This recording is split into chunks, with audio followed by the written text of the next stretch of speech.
How to connect EA to Twitch or how to connect EA account to Twitch account. Hello everybody, welcome back to my channel. This is me Bipin Basnath and today I'll guide you on how you can connect your EA account to Twitch account.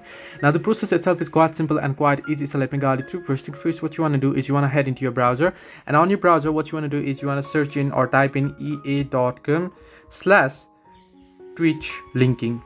So you want to search in for ea.com/Twitch linking and tap on go, and it'll take you to the login page. Now in this case, now after you type in this, it'll load up. It might take some time to load up, so you have to be patient, and it'll take you to the login page where it'll ask you to log into your Twitch account first. In my case, I've already logged into my Twitch account previously, so it's not asking me. It's only asking me to sign in with EA account. First, it'll ask you to log into your Twitch account. You log into your Twitch account, and then it'll ask you to log into your EA account or sign in with your EA account as it shows on the screen. You can simply enter in your phone number and password and log in. In my case, I'll just log in with my Google account here, which is connected to my EA account.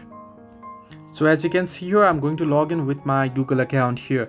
And once you log into your account, you can see it'll ask you to verify your identity. I'll just tap on send code, and it'll send a code to my Gmail that is connected with my EA account. So as you can see, it has sent a verification code to my Gmail, and I have already received the code. Here you can see EA security code, which you'll get on your Gmail's associated Gmail account. So and tap on sign in, and once you do so, your EA account will be signed in as well. Now once you sign in both your EA and Twitch account on this link, it'll ask you to tap on link account. Simply tap on link account and it'll link your account, or if you wish to switch account, simply tap on switch account as well. So this way you can connect EA to Twitch. Hope this helped you. Do like and subscribe, and do not forget to leave a comment down below if you have any further issues.